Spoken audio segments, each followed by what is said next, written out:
I'm sorry to bring you this week's The Weekly Edit from the most exquisite view that I have in Corfu this week. Bear with me. You might not be on holiday, but there's so much gems from this one, I promise you. As always, I love feedback. Give me as much as you desire. This is our second location of the holiday, and I've just realized how unattractive that is up there. If I could not see things, life would be far simpler.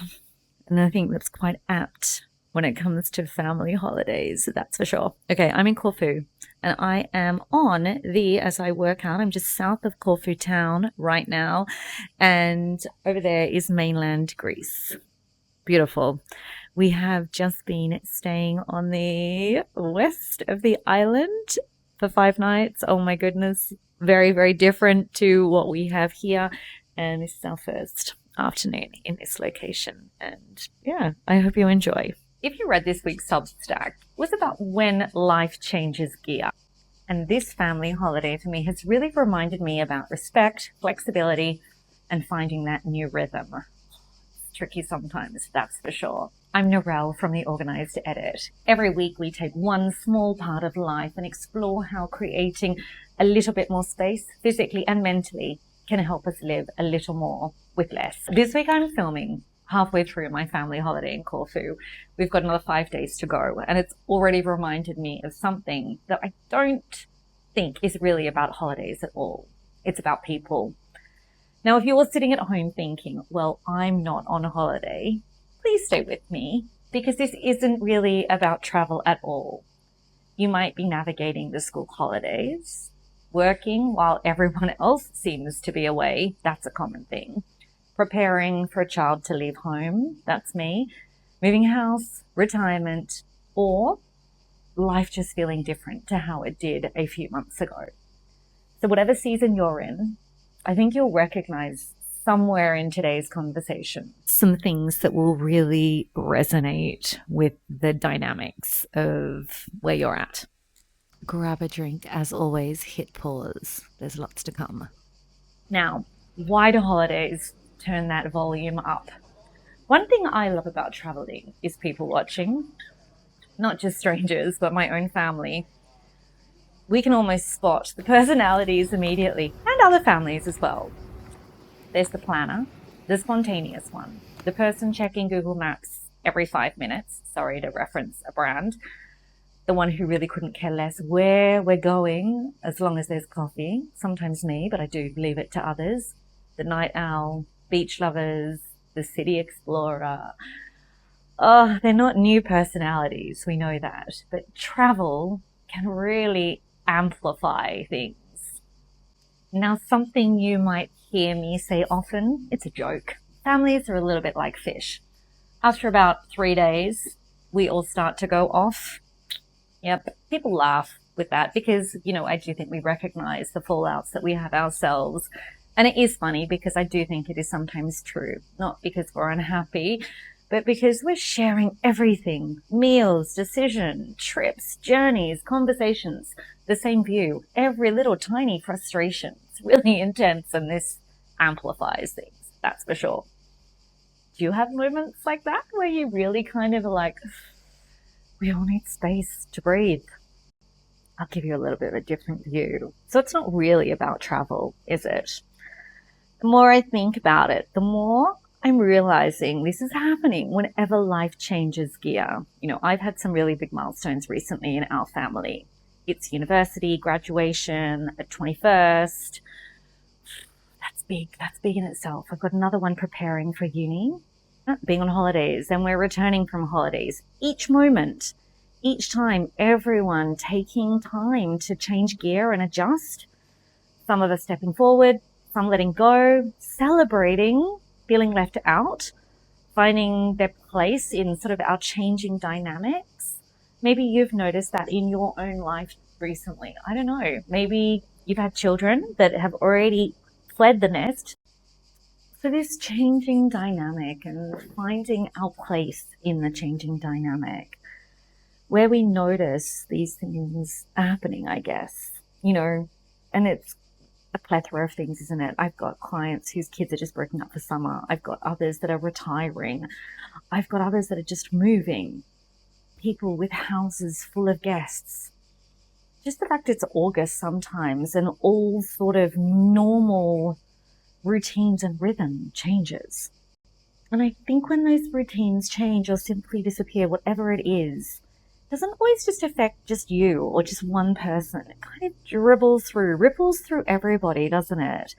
And it takes time to get into the groove again. It's okay, but it's tricky. We've had some big fallouts already. Now, this next section to ponder on is, this is a little bit more about me. It's like what organizing has taught me. And this is where I think people often think that my job is just organizing homes, whereas in reality, I spend a lot of time going through big transitions, downsizing, moving, kids leaving home, deaths, inheritances, divorces, new chapters of work.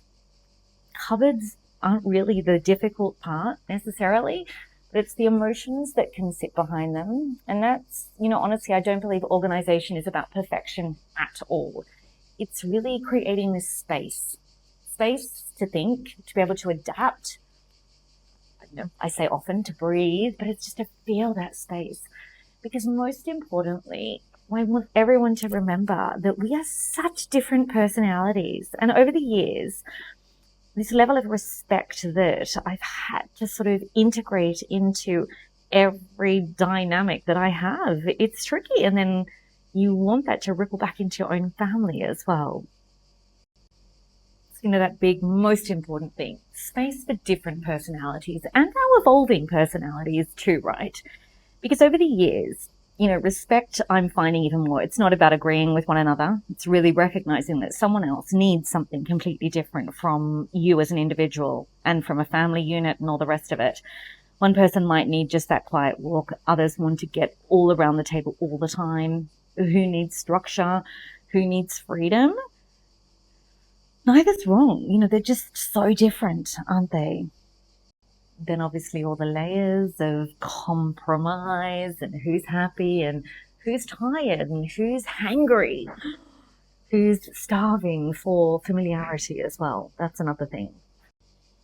Now, this holiday takeaway, I'm halfway through this beautiful holiday in Corfu, and I don't think the biggest lesson or learning is where we've been. It's really how we are with one another. And I think all of us giving each other just a little bit more space, more laughter, less correcting. There's lots of changing plans, that's for sure. And I think recognizing that each of us is carrying something that we don't necessarily see. We spend so much of life trying to get back to whatever this thought process of normal is. And I think life changes gear all the time. And every time we have to simply learn this new rhythm. Crazy, isn't it? Another 15-minute win from this weekly edit, something I'd love you to try this week.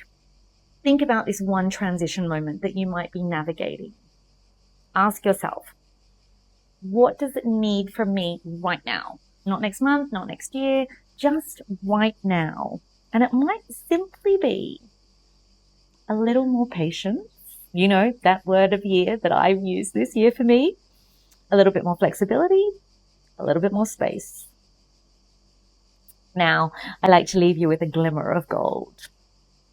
Those little nuggets, the gems. So something that I've learned through work, life, and the people we love is that we don't have to have the answers. We have to work together. And there needs to be enough space for that to be able to happen, doesn't it?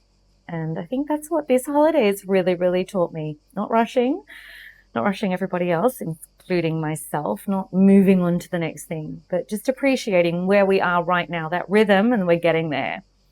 Now, there's lots here, but if this resonated with you, I'd love to know what tricky things you are actually navigating right now, if it's something with me, traveling, staying at home, celebrating, sadness, just quietly adjusting to change.